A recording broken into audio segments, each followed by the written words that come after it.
We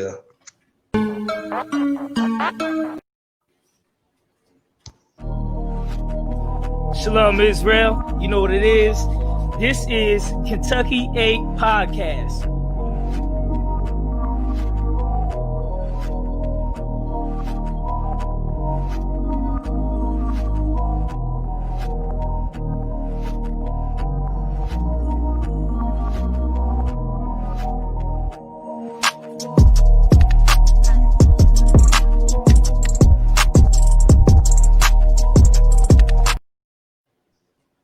Hey, Shalom. Go ahead, Nakashwan. Hey, Shalom. Shalom, Israel. Welcome to the Kentucky 8 Podcast with 8 powerful preachers and prophets. Gonna drop it to you every Tuesday, every Friday from 9 p.m. to 10 p.m. Dropping on you heavy, touching on current topics and touching on what really happened on the Kentucky 8 incident. Today, Tuesday, we're going to get into that with the second half of the incident. If you ain't watched the first half, go back and watch it. We stream live on Friday at 9 p.m. We streamed live and told you what happened on the first half of the Kentucky incident. Today, we're going to be touching on the second half, what really happened out there. And we're really going to be really getting into it. Brother's going to be joining in shortly. So y'all just be patient. Y'all can type in questions if y'all need to. And we're going to be touching up on it. And I'm here with some mighty priests and prophets. I'll let them introduce themselves. All right, Shalom, everybody. Like you said, it's Captain Kapash here. I'm here with some other brothers offside Zah and his son. They got new garments. We all got new garments today. So, you know what I mean? You know what I'm saying? If I could. Yeah. On them, that's all y'all get to see. Yeah. So we here with the brothers, man. But like I said, it's Kentucky 8 Podcast. My name is Captain Kapash. I love to be here with the brothers. You know what I mean? These are the best brothers on earth right here. You know what I mean?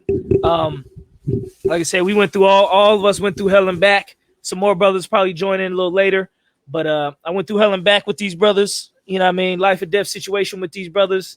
And like I said, I love the truth. Captain Kapash, you're going to get in Indianapolis. Come to the classes out here. 2630 East 10th Street. Go to ISUPK.com for more info.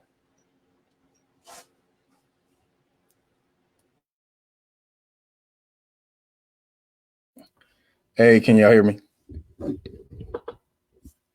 Hey, Shalom Israel, Yavashin Shruka Thumb.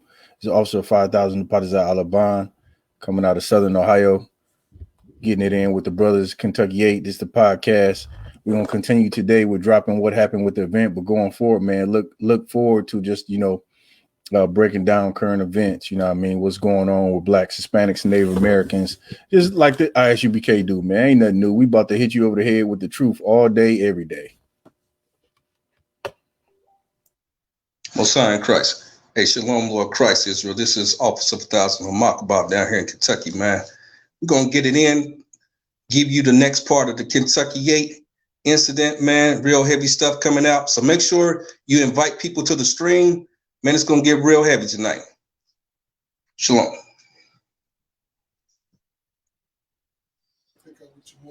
Mosiah in Christ. Mosiah in Christ. Mosiah in Christ.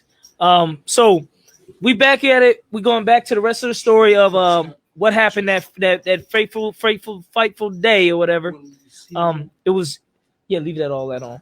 And so we was out there in Kentucky doing the thing. So this is after the first incident. If y'all want to know about the first part of the incident, check out the video last week. It's on I.S.U.P.K. Louisville Facebook page, I.S.U.P.K. Indiana YouTube, I.S.U.P.K. Indiana Facebook, all of that. It's on all those channels. You can check them out. So let's get into it. As we pulled into the second, we pulled away from the crowd. All right. We got in the vehicles. We pulled away from the crowd. And at this point, we start driving. Like, we had to fight some people off to get into the vehicles. We start driving. We got into the vehicles. I'm on the phone with General Haas by this time. I'm telling General Haas, look, it's going, there's people all around the van. How do we pull out? What's going on? He can kind of tell. He's like, all right, look, don't run over nobody. So I said, all right, that's what I was trying to find out, because some motherfuckers about to get run the fuck over right now. Thanks to General Haas, none of them got ran over that day, because we for sure was about to take that V8, 7.3 liter V8, 3,500 van and get right through there. and nothing was going to stop us. You understand? So General Haas gave the call to say, don't run over nobody. Try not to hurt anybody, as far as like when you're pulling out and running over somebody. So any brothers can chime in at any moment if you want. Go ahead. If I may, Officer Hamak Bob, this is why we had to actually stop. Now, a lot of people heard me talk about that nigga coming at me with that machete on the grill. Now, he actually took that machete and stabbed the tire of the van. That's why the van got a flat. So that's the reason why we had to even stop in the first place, and we were slowed down, because somehow, I got him up off of me, but he must have got around the back of the van, and he cut the tire and slit the tire of the van with that machete. So that's the reason why the van had a flat tire in the first place. If I, just to bring that point out. Mm-hmm. Right.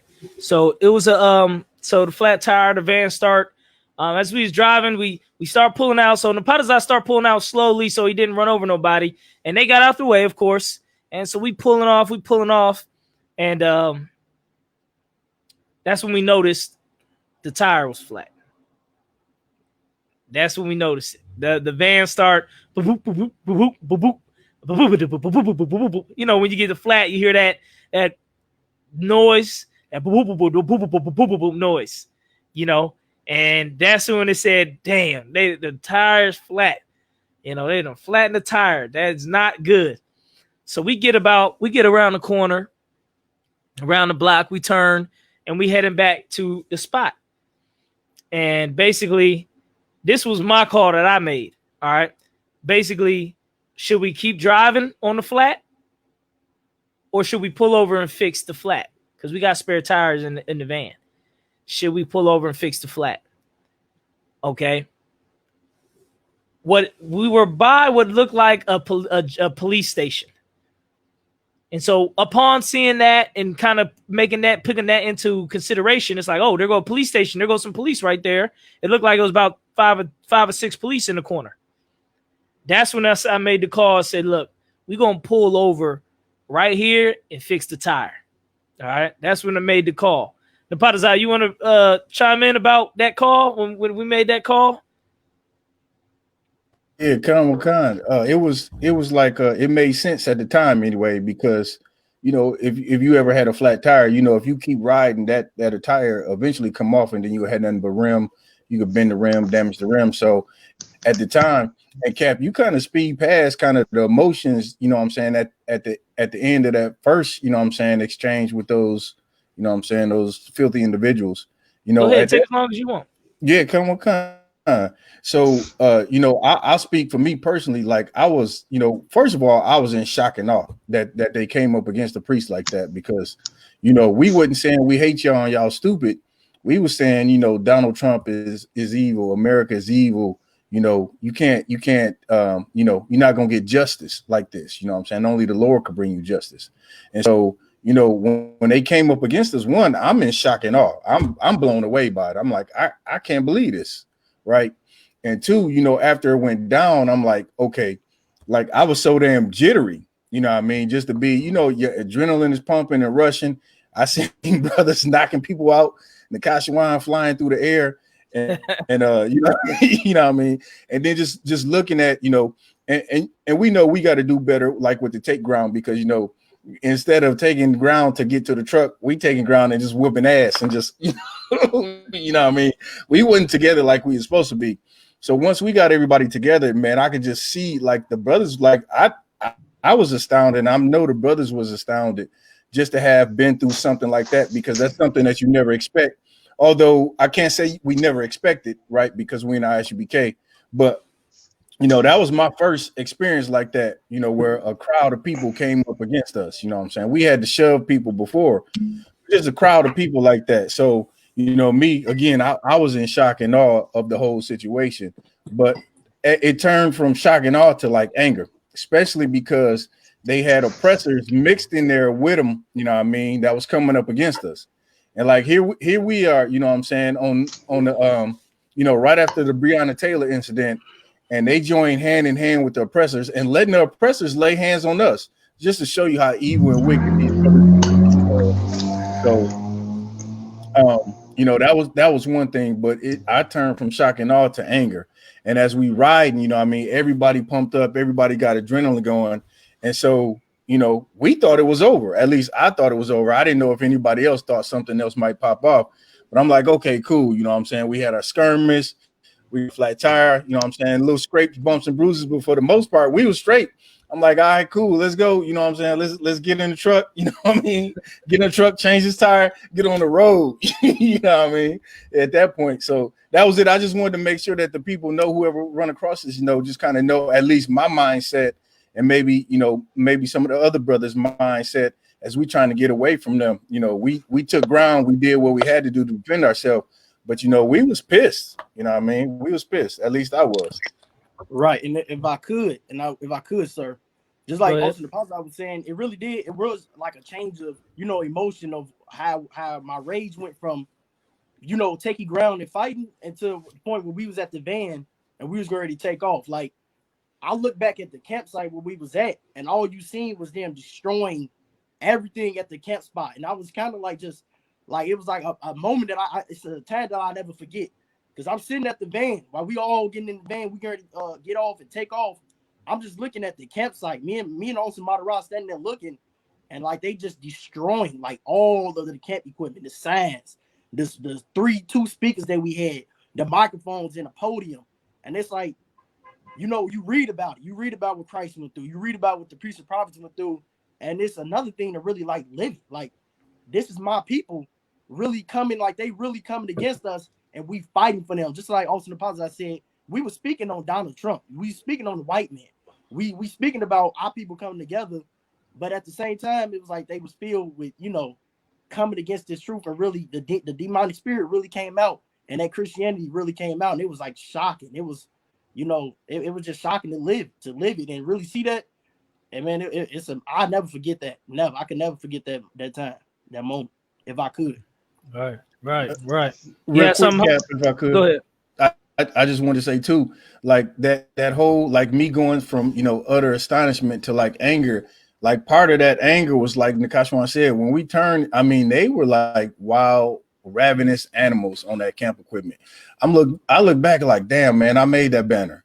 I worked on most of them signs. You know what I mean? We put all that camp equipment together with blood, sweat, and tears. And it's like, you know, you just expect camp equipment to, you know, not really go out. You know what I mean? It's like, damn near you expect it to be lifelong equipment. And, you know, you just seen the podium and the speakers and the signs and the banner. I'm like, I think that banner cut me to the core, man. I sat down and cut out all them damn letters. Yeah. So I just like, I was really angry that they, you know, that our people acted that way. Not surprised, but definitely angry. You know what I mean? I just wanted to add that in there. Right. And if I could, man, when we got in the van, I figured I'm kind of like you. I figured it was over, but I knew it wasn't over when the tires showed that it was flat. When the van started driving funny. When the van started driving funny, my senses perk up. You know what I mean? Because I put a lot of money into that van to get that van. So I'm always listening to the sounds it make, how it's riding, you know, what's it doing. I wanted to be riding perfectly. But so when I start hearing that, I wasn't sure if it was a tire or whatever, but I'm like, this is not good. The van is, you know, making noises. This is not good. But I tell you what, though, because what people don't know, we was fighting people that had guns. You understand? Like, there was multiple people out there with guns, showed us their guns, had pistols out, you know, all that. So I was like, I wasn't thinking about it that heavy, but when I was seeing these guns, that really to me is like, you know, I didn't like that. You know what I mean? It's one thing to fight fist to cuffs, hand to hand. You know, I'm all for that. I'll fight hand to hand any day of the week. But, you know, when you got guns and people with guns and trying to fight, that's a whole nother thing. You know what I mean? But at the moment, I wasn't thinking about none of that. At the moment, I just wanted to make sure nobody got caught. You know, I've been in the world, we fights and getting jumped and fighting with, you know, 5 on 10 and, you know, 3 on 5 and stuff like that. The one thing you don't want is somebody to get caught, fall on the ground, and to get stomped out. That's one thing I just wanted to make sure didn't happen. That was anything, you know what I mean?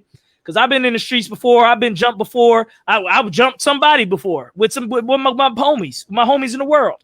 You don't want to fall and then have people stomping you out. That's where it gets bad right there. If you fighting and swinging, okay. But when you fall, that's where it get bad. But so nobody fell. You know what I mean? I was happy everybody got through. So we driving. I'm like, yes, you know, we is on. I'm on the phone with General Haas trying to let him know, like, you know, what's going on? What do we do? I made the call to pull over. All right. Officer Yahweh, if you can introduce yourself real quick. We talking about how when we was pulling off from the first incident, from the first riot. Khan, can you hear me, sir? Yeah, we can hear you good.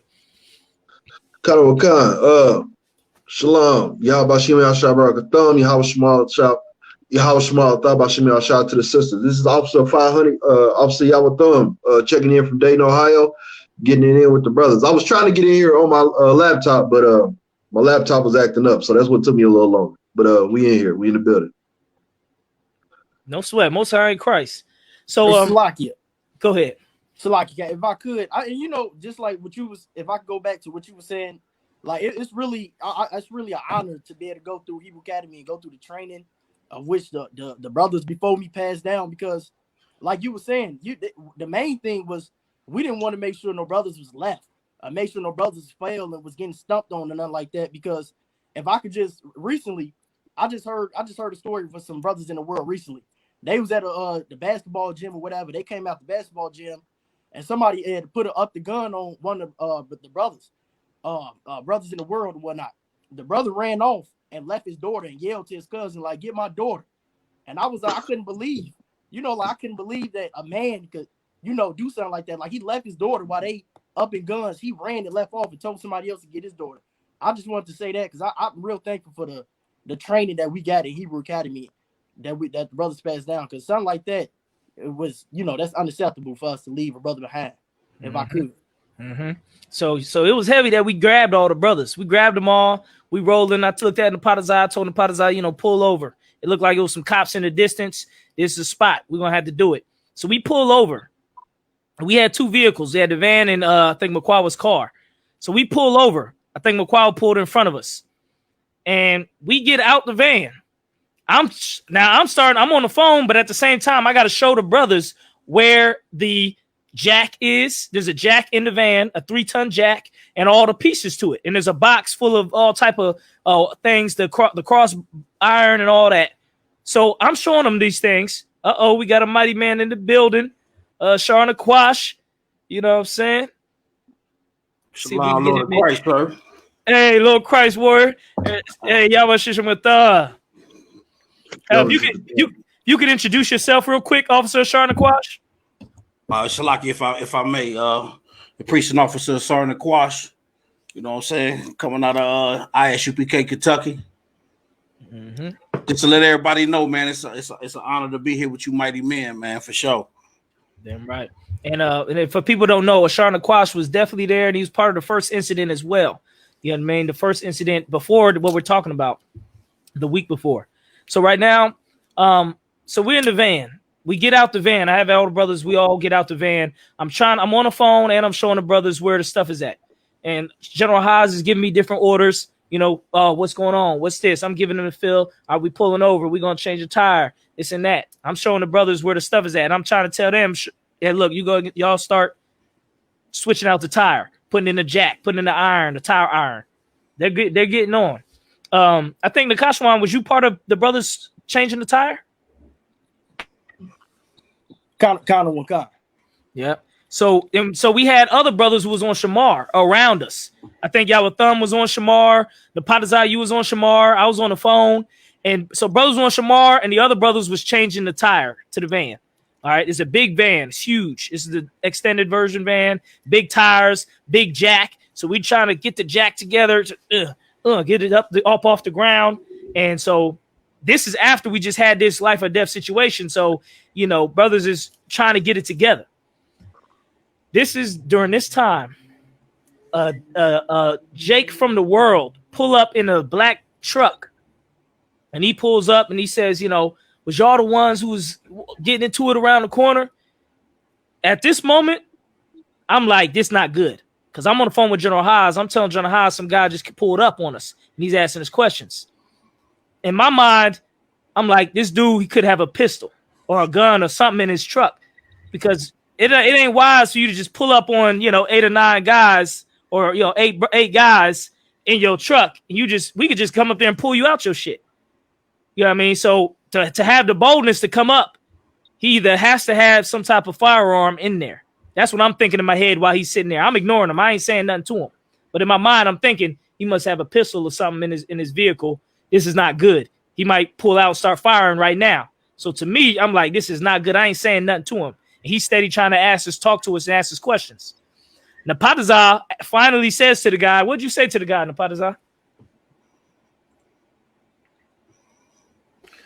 Salaki. So he was basically asking, like you said, he was like, was y'all was just in a fight? I'm like, yeah, these cats, they jumped on us. He was like, oh yeah? He's like, how many of y'all is it? Like, in all the while, like you said, he was quite suspicious in his vehicle because, he didn't, I think he had one hand on the wheel, that like his other hand was kind of hidden. So it was like, you didn't know whether he had a pistol or not. Probably he did, but what I'm saying, Barakatah Yahweh Yahweh Shai, he ain't pulling on none of the brothers. You know what I mean? The Lord definitely preserved us that day. But he said, oh, okay, let me see how many of y'all is it. And he started counting. He's like 1, 2, 3, 4, 5, 6, 7, 8. So at this time, like, I know that it didn't went from like a friendly, like him just curious, right? Because sometimes you got people that come and check on you, like, oh man, y'all all right? You know what I mean? I just saw y'all was in the incident. Was that y'all?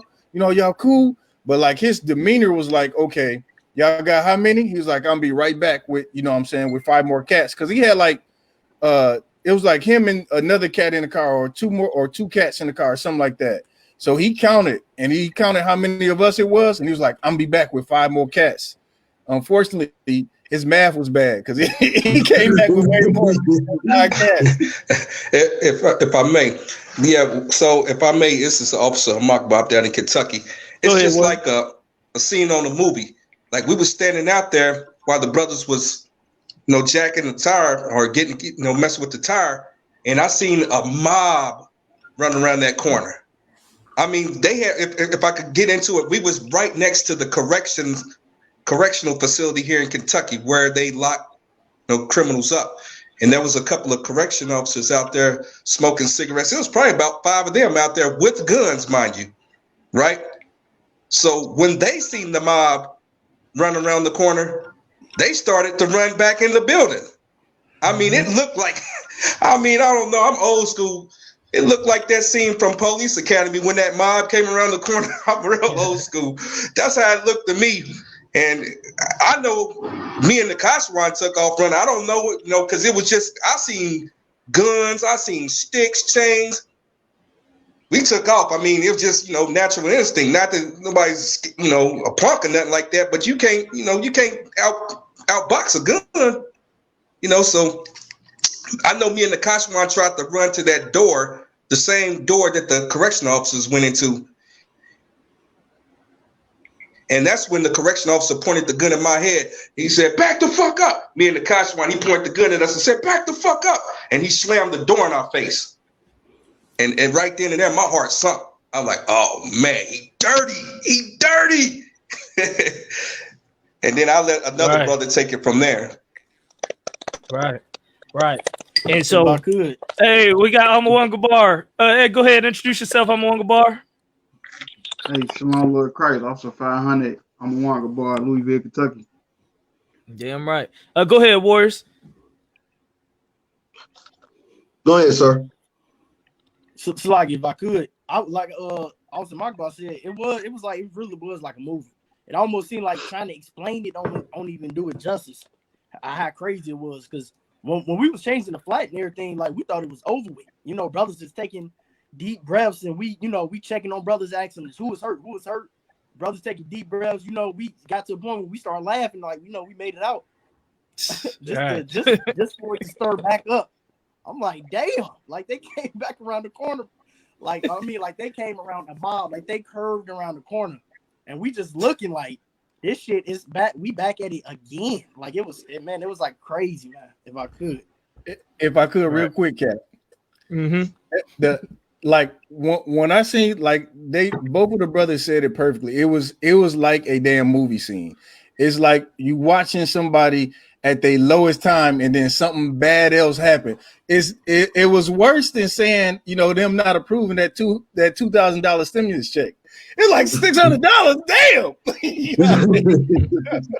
But it was horrible, man, because like you said, we had basically exhaled, you know what I mean? Like, it's over. And it's like, oh, nope, round two. Go ahead, y'all with them. Khan. Yeah, if I could, it's crazy because in the first incident, I was dealing main on with the main antagonist, and in the second incident, I had an opportunity to deal with the main antagonist, meaning the guy that came through on the truck. Because I remember when they came around the corner, I don't know how, and I don't even know why, but I had to. It was like it was for the jack thing, but it was like the stick for the jack thing. I had it in my hand. So when they came around the corner, my first instinct was, well, I see him. I was going to go swing on him. Then I got wise counsel from Monterey to stand back to get back with the crew.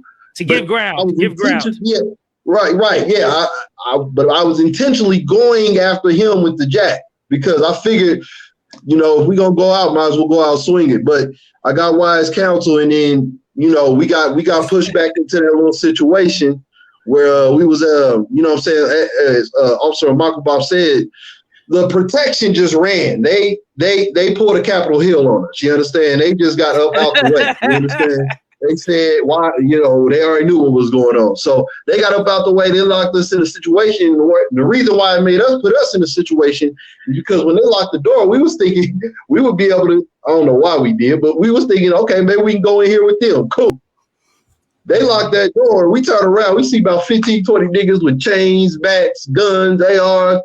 Right. That time right there, it slowed down. It was probably about a 3-second span, but it felt like forever. Because at that point in time is when we really looked at each other and knew if this is gonna be it, this is gonna be it with each other, and we're gonna have to rock this out. Yeah, right. That time stood still for me. I don't know about y'all, but for that time when the door was locked and we turned around and seen all them pretty much had us cornered, that time for me just stood still, and I was like, damn, I don't know what it's gonna be, but it's gonna be. Let's get it. Go ahead, Sean Aquash. Hey, if I may, and I know y'all don't need this eyewitness account, but when I got there, the thing that struck me was the level of confidence, man. The level of you know, if I may, I've been in many battle royals in the world. I've been in many fights, shootouts, and all that, but I see niggas shook in the world. When I pulled up, I had to drive through all these police, and I seen brothers, man. And if I can, one of the first brothers' eyes that I seen was Officer Napataza, and he looked like he was ready to kill, not scared, not weak. And I'm serious, I'm Makwabaf, I'm a Wank, all the brothers. You know what I'm saying? The fact that the brothers was still strong after what y'all been through. I like I said, y'all don't need the eyewitness account. Everybody know. But if I may give y'all that, man, the fact that y'all stature, y'all spirit was still warriors of the Lord after all these police, man, you know how many devils were surrounding y'all? When I had to drive through the devils, man, the devils was surrounding y'all, smiling, laughing, and y'all look like warriors, man. You see what I'm saying? It was, you know, I was upset at myself that I wasn't there, but at the same time, I was represented. You know what I'm saying? Yeah, I was represented, and y'all niggas was not scared, man. It was no fear there. And that was after what happened. And then there was a calm collective. You know, there was still leadership there, if I may. You see what I'm saying? And I just got to give y'all brothers props with that, because like I said, I've been in many wars, and it was punks running, scared, nervous, twitching, and out talking. I seen professionals, man. Even in the eye of that storm, I seen professionals able to talk to the police as if y'all the priest. You know, y'all was the priest. Y'all controlled that scene out there, if I may. Yeah, damn right. You know what I'm saying? Damn right. That was powerful, man. Damn right. Damn right. And if I could, Yeah, like I said, powerful, man. the first incident, it was life or death, but it happened pretty quickly. So it wasn't no time for us to really think like, it's life or death. We could die. We just had to react. The second incident, it was a chance for us to think and to know we could die right here. This could be death right here. It was like a quick second. I know that's what Yahweh was talking about. Like when that crowd came around, the police ran and locked the building and locked us out. And we thinking we backing up to get into the building, and the police pulled guns on us too, talking about y'all need to get the hell out of here. Y'all, you know what I mean?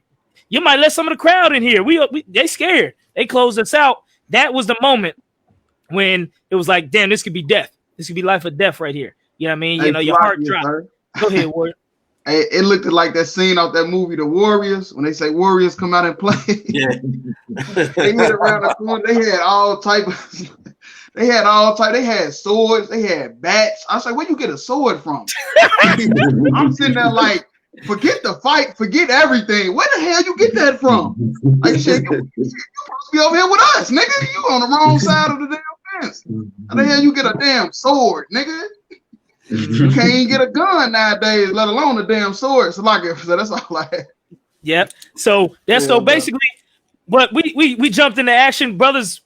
We got backed into a truck. You know when trucks back up into a bay. So it was like a bay that dipped down. So we in the back of the bay, all 8 of us, side to side, and we had to get in fighting formation. You know what I mean? So we in formation to hold ground. They come up, we crash. They come up, but they don't come up and jump and get into us because we was together. So they had to stand on the outskirts, and we blocking, pushing, punching. They hitting us with bats and pipes. We blocking the pipe. I know the one dude with the dread. He like, come on, yeah, come on. You put my cousin. What he say? He put my cousin in the hospital. Is that what he said? Yeah, I didn't hear that part.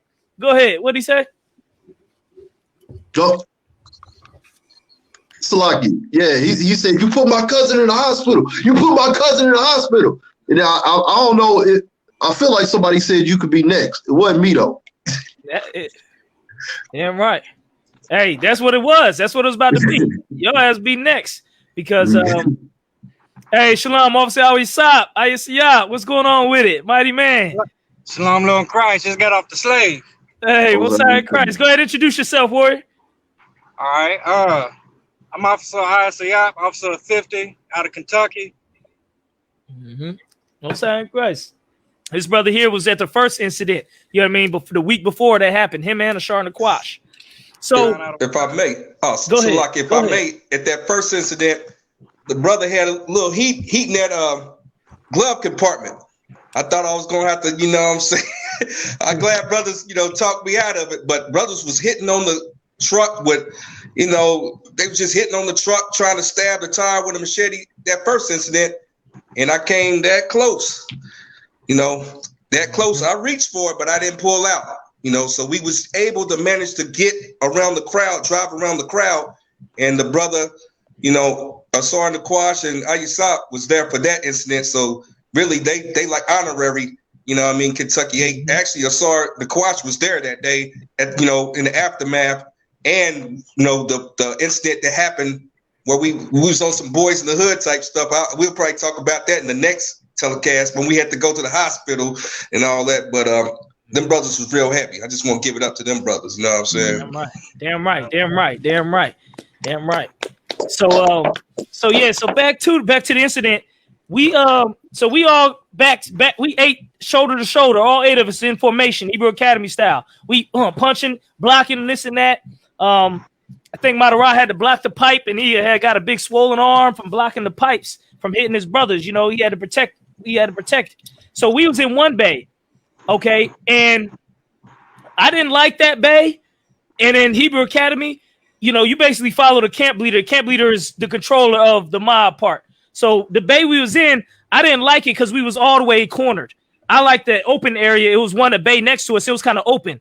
So I end up moving that way. We all end up moving that way. So we all end up in the second one. That's when we realized there was some big doors behind us that opened into like a doorway where the dumpster was. but the dumpster was far back. So it's like 10 feet of concrete space. We could just open the door and get in here.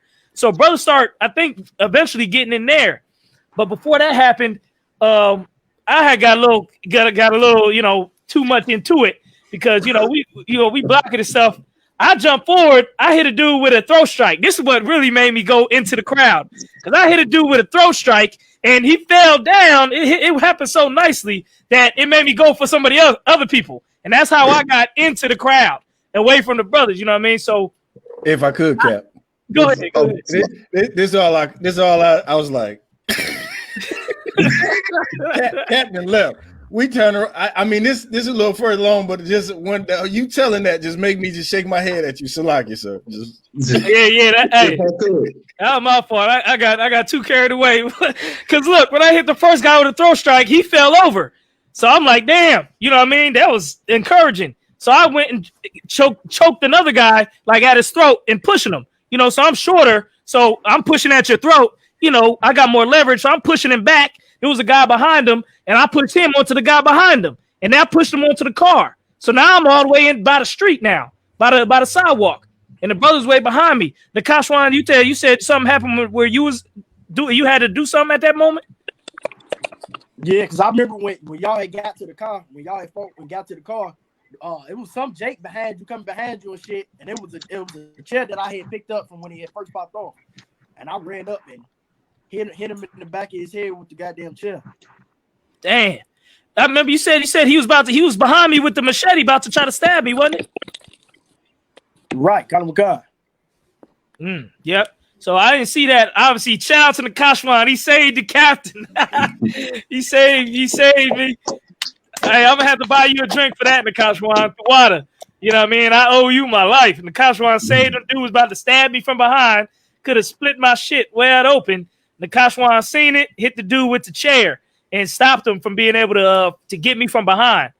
So, and brothers, chime in at any moment if you want to bring out something that happened at any moment. You know what I mean? Please. It's like, go ahead. If I could, I'm not sure if Azan's still there because I forgot to mention this. Before they came back around that second time, I was on the phone with Azan. He like, how Camp go? Was Camp I'm trying to explain to Azan like, man, we went through hell. And I'm like, oh shit, they coming back. I gotta go. So I had to hang up the phone and shit. Damn. Hell yeah. If I could. Go ahead. No, just real quick. Cause when you was talking about we got back in formation, like you said, we taught at Hebrew Academy.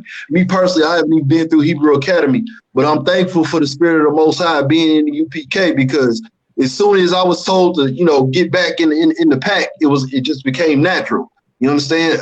I just knew if he said do it, just do it. That much I did know. So the fact that I knew to just listen and obey, that went light years. Because if I go attack that brother, I might get him, but it's gonna be at least 5 or 6 that's gonna get me. So I'm thankful for the leadership and the Spirit of the Lord truly being with us because that might have just saved my life. And I haven't even been in Hebrew Academy yet, although I'm on my way.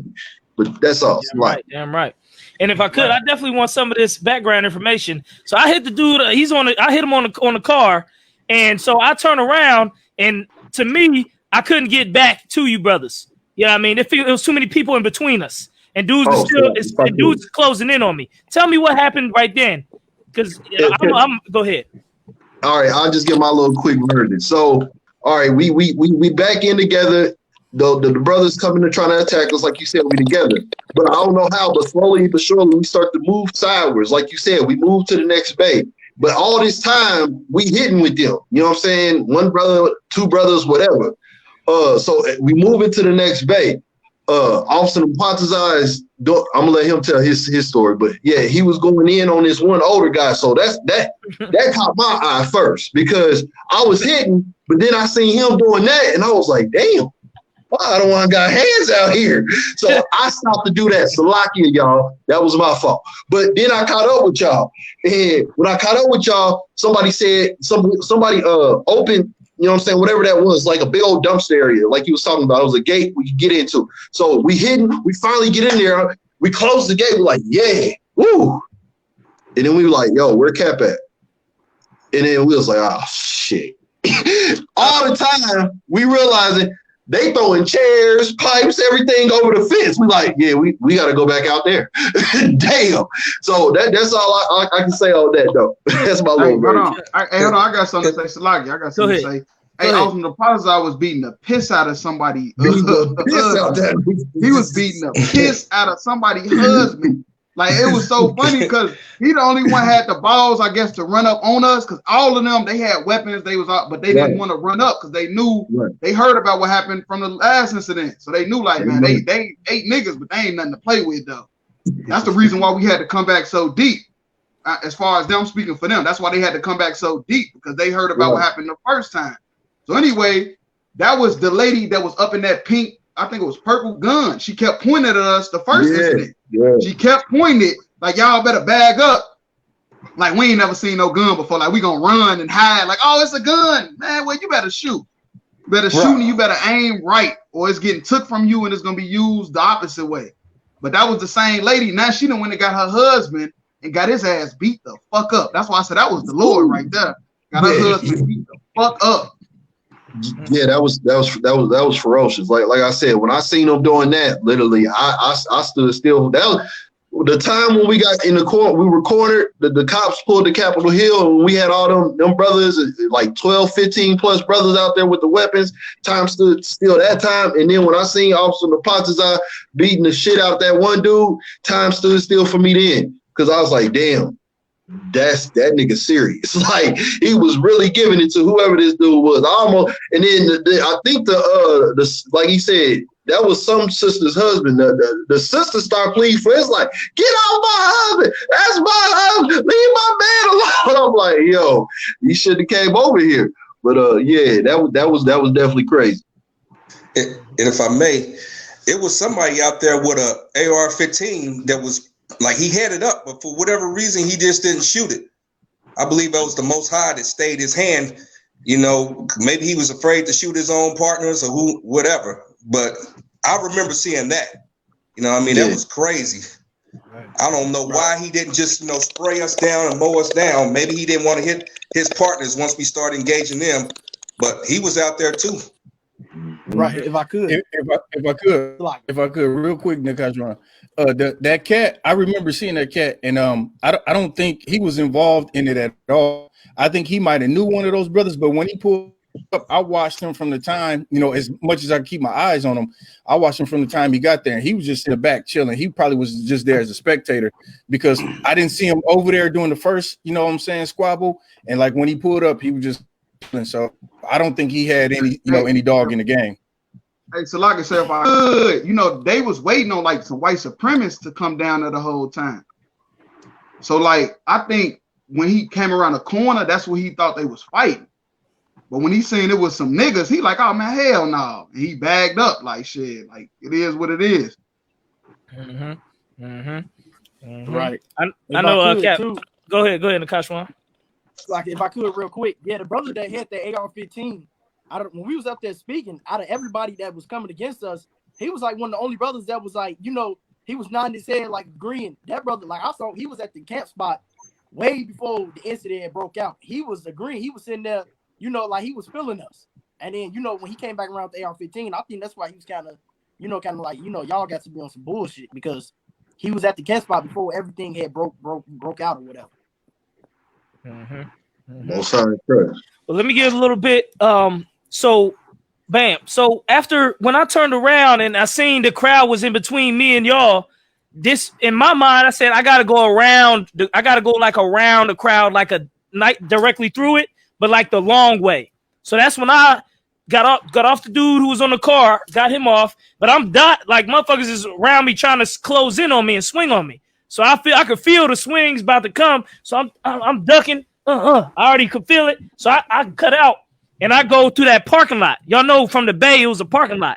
So I run to the parking lot, down the parking lot, like, You know what I mean? I could tell they kind of chasing me, kind of coming on me. So I'm like getting through people and stuff like that. I end up putting my back to the wall because they already had they kind of closed in and I wasn't about to keep like running. I was just trying to run around them, but they was following me. So a plan wasn't working. So I put my back to the wall. Somehow I was able to grab the dude with the dreads. I was able to grab his dreads. Thank the Most High for that dumbass dreads. I had grabbed his dreads, and I grabbed another guy by his like jacket or shirt. So so my back's to the wall, and I got them two like this, and so I'm using them to try to catch blows, you know, because I know they trying to close in on me. You can feel it. So I'm This is when they got a couple licks on me. So they trying to get licks. I'm grabbing dude with he's like, let go of my hair, let go of my hair. I'm like, nigga, I ain't about to let go of shit. You know what I mean? You going along with the ride.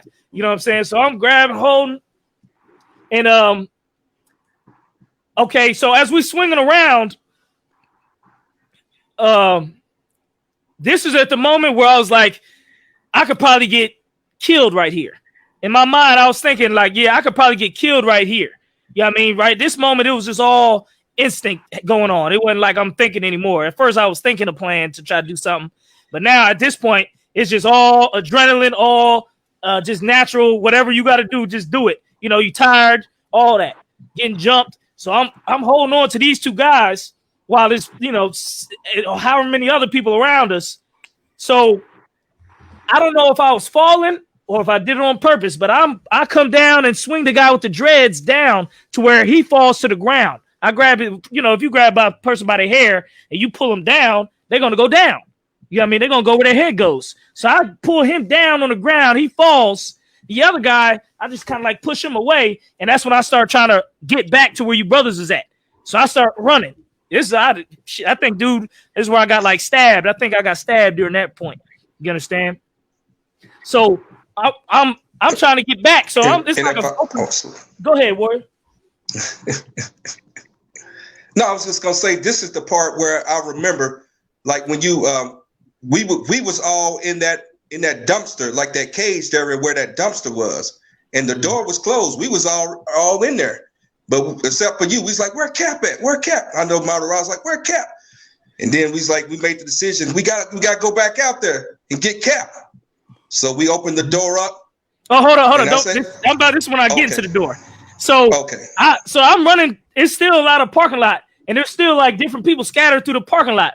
So in my mind, I'm like, this is like football when I used to play rugby. I gotta like juke my way. So I'm running and I'm juking. Dudes just trying to load up and swing. One dude load up and swing, but I can see it coming. I duck and I push him, and he falls over because he's off balance. You know, they ain't trained to fight. So when they do a swing, they putting their whole life into the swing. So I duck it, push him. He falls over. I'm running. I'm like, motherfuckers trying to like tackle me. So this is like football now. You know what I'm saying? So I'm juking, getting back. And it was that divider right there. So this is obviously when y'all was like, we got to open the door to get Cat. So I'm looking at the divider. It's like 4 feet tall, a concrete divider. And I'm like, I got to get over there. But I can't run all the way to the sidewalk to get around this divider. So I'm running. I see a divider. That's when I jump over the divider. I'm dodging niggas, dodging punches. I jump over the divider. You understand? And get with the brothers. You know what I mean? And, you know, guys, I wanted to fight some more. To me, it ain't a real fight unless to me, I like getting it all the way in on a fight. Now, I ain't trying, you know. So I jump in, and I land on the ground, and I do like a bear crawl into the cage door. You know what I mean? Because that's where y'all was at. But, you know, I couldn't even, I had to jump, but I couldn't even jump to land on my feet. I had to jump to land on my body. Like, you know what I mean? Crawl in that motherfucker. And y'all was in there. And that's when y'all was like, hey, Cap, you know what I mean? You pulled me in. You know what I'm saying? And what happened there after you pulled me in? Oh, come on, sir. That's when, you know, Esau finally came out and did his due diligence, and they came out in riot gear with pepper guns and started shooting, and they scared them off. And that pretty much ended that part right there. Right. Any of y'all remember anything else that happened, you know, after that? Or like once that happened, once we all got back in that gate area? Go ahead. If I could, by the time we accounted for you and took a deep breath and opened that door, because like I said, when we was behind that door, we had, you know, we thought we was Gucci, right? Because the whole sentiment was there was like they couldn't get in. The only thing they could do was throw like pipes and, you know, sticks and bricks and whatever they had over there. but they couldn't do nothing. Only way they could have broke that open is like they had a truck to ram it down, right? So we thought we was good. So by the time we took a deep breath, it was like, shit, let's go. Open up the door, and you come crawling over the barricade. I think Matarah had grabbed you and helped you over, or damn near like helped you get up afterwards. But it was definitely the Lord, because it was perfect timing. Because when we came back out, he was climbing back over it. So like that was a relief right there. So then we knew, like, because they had looked like, even though they had, you know what I'm saying, caught an L, they looked like they was ready for another round. So we were like, damn, you know what I mean? We just like, first they walked around the corner and like, you know what I'm saying, our hearts dropped, and then like they came back for another round. So I'm like, well, shit, this is that's for me. Like when you said you might get killed there, for me at that point, I thought like, you know what, we're gonna have to kill them. We're gonna have to kill them or we're gonna die. That's when, at least me, when we opened that door back up and you came back over and they didn't leave, I'm like, we're gonna have to kill them. And that was it. Damn, that's heavy right there. Go ahead, Nakashwan, you have something?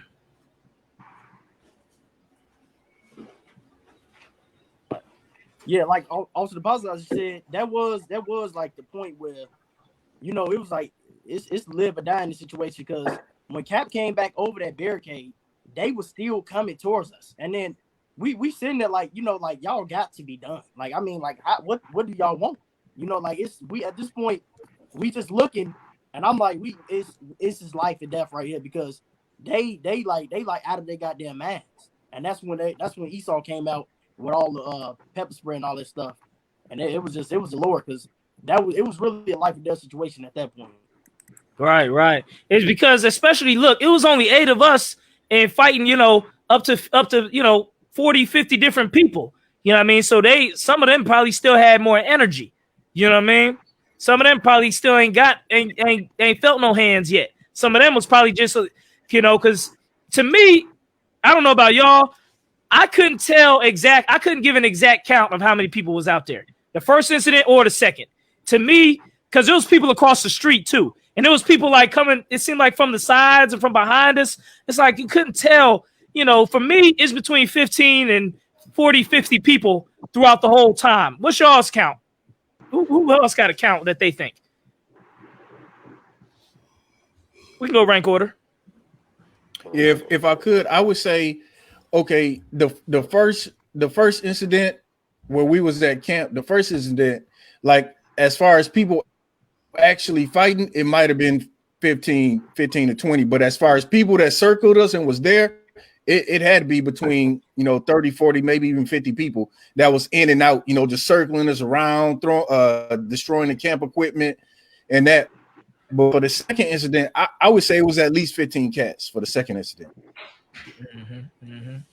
Anybody else want to say how many they counted? Because I couldn't get a count. Like I said, for me, the whole time, 15 to 50 between everywhere, just all over. Like I said, up and down the street, pulling up, you know. Anybody else pretty much agree? Yeah, that's a good number, like 15 to 50, because like half of them ran. The first incident, half of them, like they got up out of there. It was about like 30 of their ass, and half of them was gone though once we stepped up and they realized we was ready to defend ourselves. But that second time though, it was a whole bunch of them. I couldn't count. It was a lot of them that second time. It just, they were scared to run up though, because I guess they heard about what happened the first time. So they was kind of scared to get too close, even with all the weapons they had. So we in there, the police come in. I remember them, they busting in like we was the damn terrorists or something. They was ready to shoot us down. They get down on the ground, get down. I'm like, what the fuck, nigga? Go do all that. Where was all that when the crowd came around the corner, nigga? Go out and get the motherfucking crowd. Don't run up on us, nigga. You know what I mean? We in the barricade fighting against the mob. And you sitting there running up on us. Nah, run up on them. So I know Hamakbaf was like, nah, it's them. And then when the cops was like, nah, it's them out here. Like you trying to attack the smaller group of people when it's a larger group out there. That lets you know they like, come on now, get y'all shit together. You know what I mean? I guess because we was on their property or something, you know, and all the other people were still on the street. So to them, they're like, well, fuck them people on the street. Let's go out. So the cop told the other cop, nah, it's the people out here. These guys ain't do nothing, or these guys are good, or these guys are cool. Something like that. If I could. And Go ahead. Yeah, kind. So it was a she devil. She was like, they one is as you know. She was pointing at us and like they didn't do anything. It was them. What was so disappointing was like they didn't give a damn, man. They let them cats go. Them cats like broke all kind of laws, like brandishing weapons, battery charges, assault, everything, and not one of them got arrested or they didn't. When they came out with those little paint guns or pepper spray guns, or whatever, we instantly got down. I was like, shit. When they said get down, I was hoping they wasn't gonna shoot me in my back with one of them rubber bullets or whatever it was they had. I'm like, that shit would have hurt it. But them other cats, they just let them go and didn't do anything to pursue them. Yeah, they let you know. They let you know how much of a coward the devils are. They're not really gonna bust a move unless they outnumbered. That's why when they pull one brother over, they gotta call 6 or 7 squad cars to deal with one motherfucker. You know what I mean? They don't feel like they're gonna do anything unless they have overwhelming force. You know what I mean? Because that crowd out there, they wasn't trying to attack that crowd. You know what I mean? They weren't trying to bring law and order to that crowd because that crowd was lit. Like you said, the Capitol Hill incident. Look at that.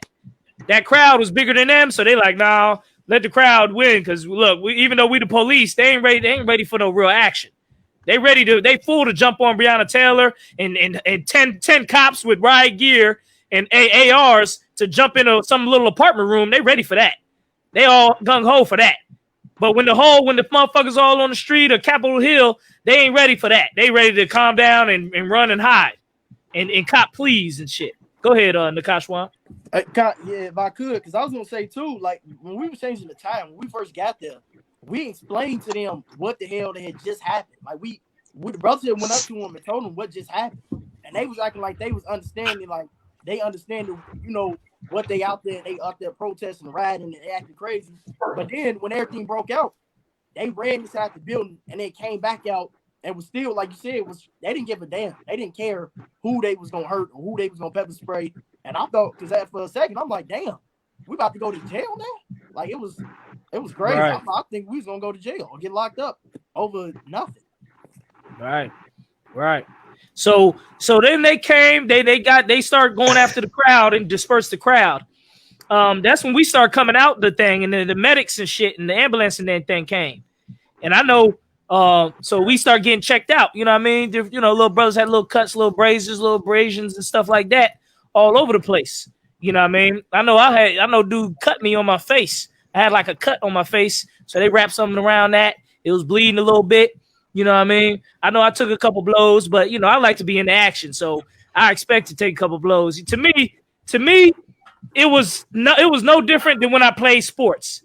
When I played football and rugby and wrestling, after the wrestling tournament, you're gonna have all type of braces and cuts and bruises and shit all over your body after every wrestling tournament, after every rugby game, after every football game. So to me, it wasn't that crazy to have cuts and bruises and abrasions and shit.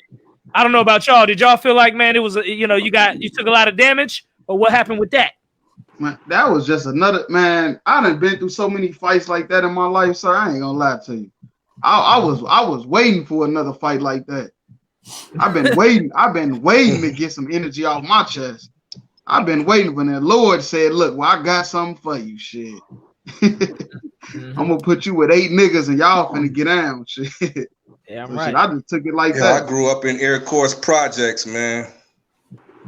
That ain't nothing, really. You know what I'm saying? We used to see brawls like that all the time. Sometimes brawls with the cops, guns and all.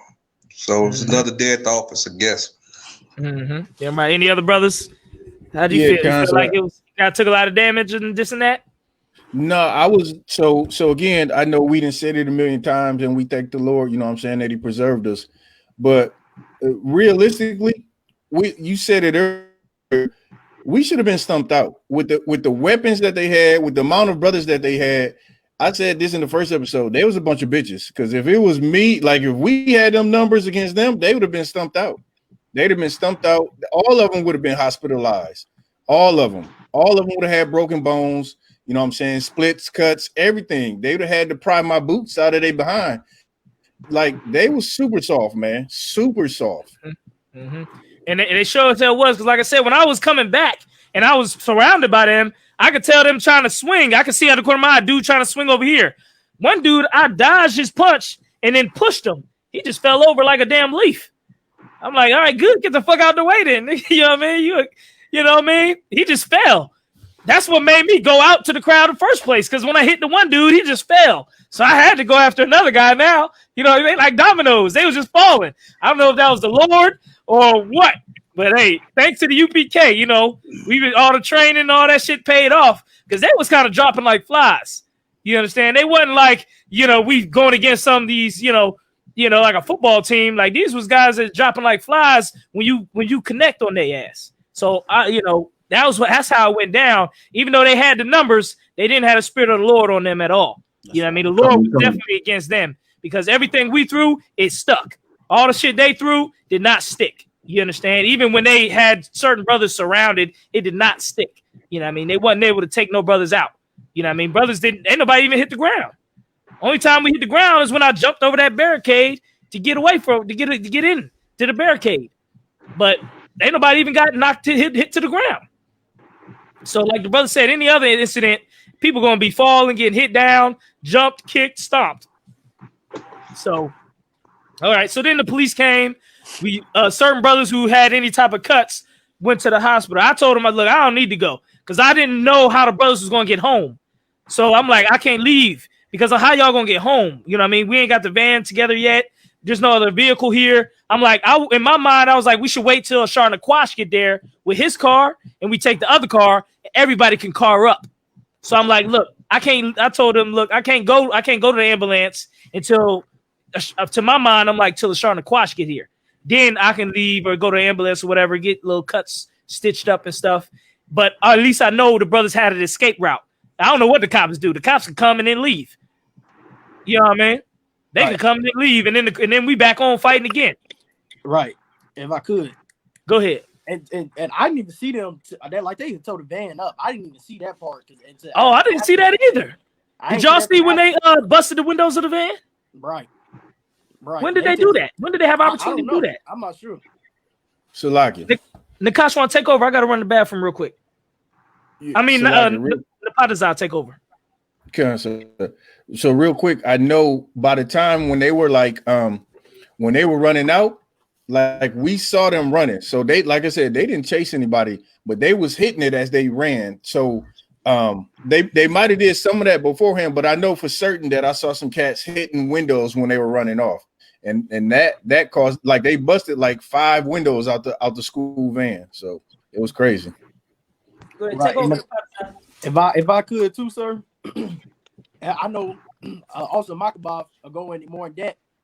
After, Kathy got it, the ambulance came and everybody got bandaged up and was going to the hospital. And we was waiting on the Sergeant Quash to get there. After the Sergeant Quash arrived, it was a brother, like I was already saying in the previous event, when it first kicked off, I seen them tearing up everything at the campsite or whatever, and it just looked like everything was destroyed. Everything was destroyed, but a few things, and I know also Makabov, if you would. Okay, yes, that's a very heavy and important point to make. Just like what the brothers were saying, all our camp equipment was destroyed, tore up. I mean, they was out there like animals, just smashing the speakers and the podium, just like gorillas and shit. So that's what they like, just beating. It's crazy. But what happened was, we seen this real dark-skinned man with a white beard and white hair walk up to us. And he said, hey, this is something to this effect. He said, hey, you fellas forgot something. And what he do? He came and he handed us the Bible and the Apocrypha we had out there. And it was so crazy because we was like tripping. And then we turned around. We was gonna thank him, and he was gone. I mean, he was just gone. Like, where dude go? And we didn't see him no more. Right. If I could. I mean, you can say what you want with that, but that's what happened. Right.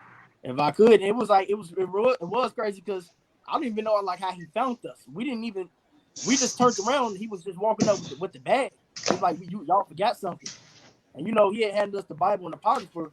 And we looking at it, and we talking about it like you said. And next we look around, we don't even know where the brother went. It was like just gone.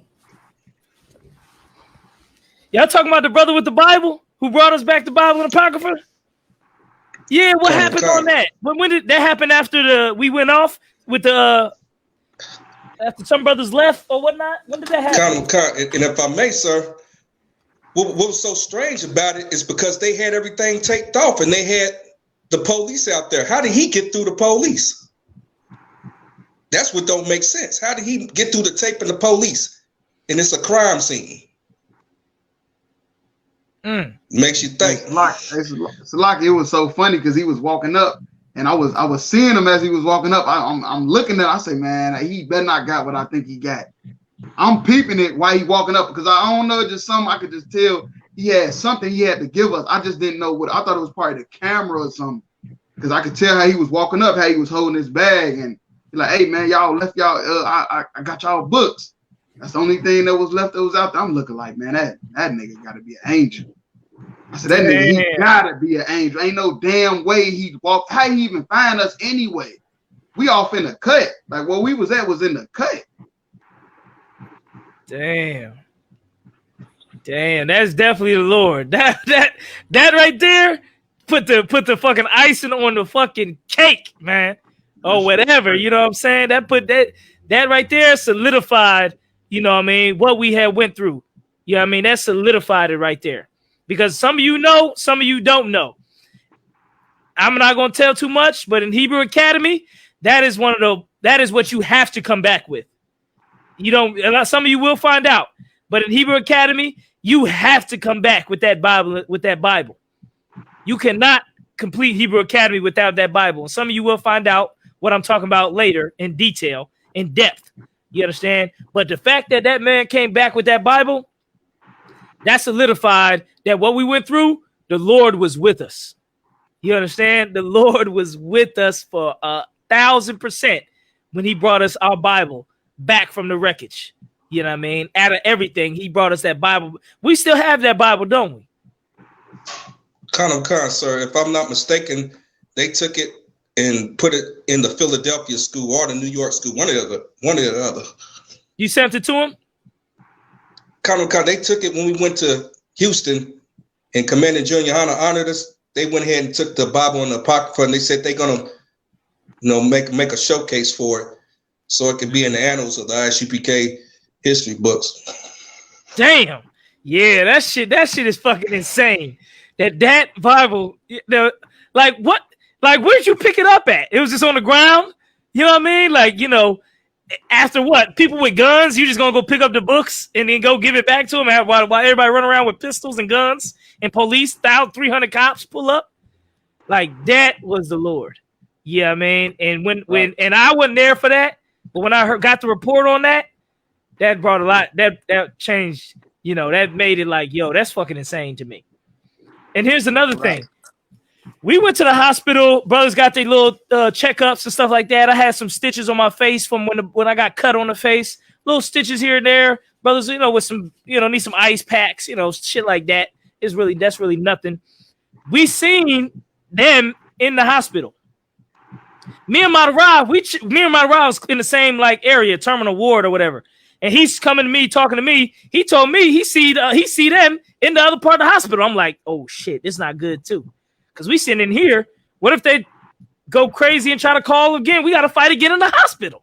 So I'm like, yo, this is crazy. Yeah, they in the hospital. We need to be, so we tell the generals and we get the reports. Go ahead. So, Lucky Cap, I think that would actually be good for the next episode since we're running out of time because us brothers picking, the brothers up from the hospital, that's a story in and of itself too, if I may. Oh, yeah, let's keep it for that then. You know what I mean? Let everybody know, look, this is Kentucky 8 Radio, Kentucky 8 Podcast. We're going to be going over the major issues dealing with Blacks, Hispanics, and Native Americans. We're breaking down what Kentucky 8 is even about. What the hell does it mean? Where the name came from? All of that. Makabaf, we got the Cash App set up for they can send donations in. We're going to get that set up next week.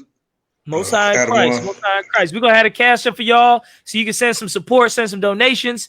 We're going to finally get to the stories. Like, I didn't know the story. I thought we was going to do one episode and it would cover this whole thing. Now we into the third episode to finish covering what Kentucky 8 is even about. Then we'll get into other stories. But make sure you tune in every Tuesday and every Friday at 9 p.m. Eastern Standard Time, 8 p.m. Central Standard Time. You understand? And I'm gonna go down the ranks for brothers to give their last, spill to let brothers know to come back and tune in again. Go ahead, Warriors. Hey, Shalom, this officer 5,000 to Partizan. Hey, Cat, really too, I don't know how much more you want to dedicate to this, but like brothers ain't really told their individual stories of what happened during that second brawl, because I like it was a lot of little details that probably could still come out. I mean, it's more for entertainment at this point, but not only entertainment, but it uplift the brothers as well. And so I don't know if you want to do that, but I mean, on the third show, we're gonna give everybody your whole spills in the third show, so we can move to the issues. We got to break down what happened at that Kentucky 8 moment. We're gonna break it down in the next show this Friday at 9 p.m. Every brother, make sure you're there and tell every little detail. Every time you knock somebody's teeth out, tell it to the people. Hey, Shalom, Lord Christ. This is Officer Makabov. Hold on. You had some more you want to say? Oh, Salak. No, that was pretty much it. You know what I'm saying? Y'all tune in next time, man. Check us out. We're gonna wrap it up. Go ahead, Makabov. Sir. This Kentucky 8 incident is going to be much like, the Gospels. You're going to have a general historical account of what happened, and then you're going to get each individual, author's account of what happened from their perspective. That's how this Kentucky 8 incident is really going to have to be seen. Just like when you read Matthew, Mark, Luke, and John, I'm not saying it's that heavy, but I'm saying how it's written. You get similarities across 4 books, but then you get details in other books that you don't get in other ones. So that's how this Kentucky 8 incident is going to be, in my opinion. Yeah, tune in next week. Friday, you mean? Tune in Friday. Friday. God, yeah, if I could bring out one more last thing, I was gonna just say it was 100% spiritual, even all the way to the point to the end of it where we got the Bible and Apocrypha back, and all the way to what we was talking about. We can even count how many people it was, because like we always say, scriptures say we don't put our trust in numbers. We not for 1 second did we stop and try to count like that brother did. It was like, how many of y'all is it? We didn't do that not one time throughout the whole. We didn't give a damn. We didn't care. They brung up a million people. Kentucky 8 stood strong. So I just want to say it was 100% spiritual, and brothers gonna get a last spill Friday at 9 p.m. to 10 p.m. So everybody make sure they tune in, if I could. Damn right. Yeah, I just want to say that, man, the Kentucky 8 is just the latest, incident of many incidents, in I.S.U.P.K. since 1969 that just prove I.S.U.P.K. the home of the truth. You feel me? Any fake Israelite group, man, you might want to get up out of there. Might want to leave, man, if you want to be a soldier for the Most High in Christ. Damn right. Most High in Christ. Officer Thumb out of Dayton, Ohio. I really just want to piggyback off of what the brother just said, man. That's heavy. If you in any fake Israelite groups, man, believe me, that ain't the way. I ain't saying that to knock no brother, but if you love your brother, you're gonna rebuke them by any way, any cost. At the end of the day, there's a reason why we prevailed through this. The Lord needed us, and it's not that we don't already have a vast history of glory, but the Lord wanted to just update it. And he gave an update story of why the UPK was and still is the home of the truth. That's all this is. So if you ain't in the UPK, if you're a Black, Hispanic, and Native American, you got every right to be a part of this, man. But tune in this Friday, 9 o'clock, get a little bit more of it, and watch these brothers bring it out heavy. Lord Christ. Damn right. Officer I.S.U.P.K. I'm actually kind of pissed off. I missed that. I mean, I was there the week before, but I'm actually kind of pissed off. I missed that. I should have been in there with you brothers. You know what I'm saying? That's gonna eat at me for the longest. You know what I'm saying? But it is what it is. Make sure everybody tune in Friday and get the rest of the story. Damn right. Hey, you was with us in spirit, warrior. You understand? You damn right. You was part of the spark that sparked the whole shit. You understand? Damn right. So, like I said, UPK, we gets it in. You know what I mean? If we have a camp and they like, y'all better not be here next week, that you shouldn't say that, because that's gonna make sure we're there next week. We gonna make sure we're there next week now. You understand? So that's UPK. It's Kentucky 8 podcast. We're gonna continue again this Friday, 9 p.m., 8 p.m. Central Time, 9 p.m. Eastern Standard Time. Makabath, hit him with that outro. All you brothers, it's grateful. I'm felt the water to the. I'm grateful that I know you brothers and had a chance to go to war with you brothers at my left and right sides, man. With that said, everybody, shalom. Shalom.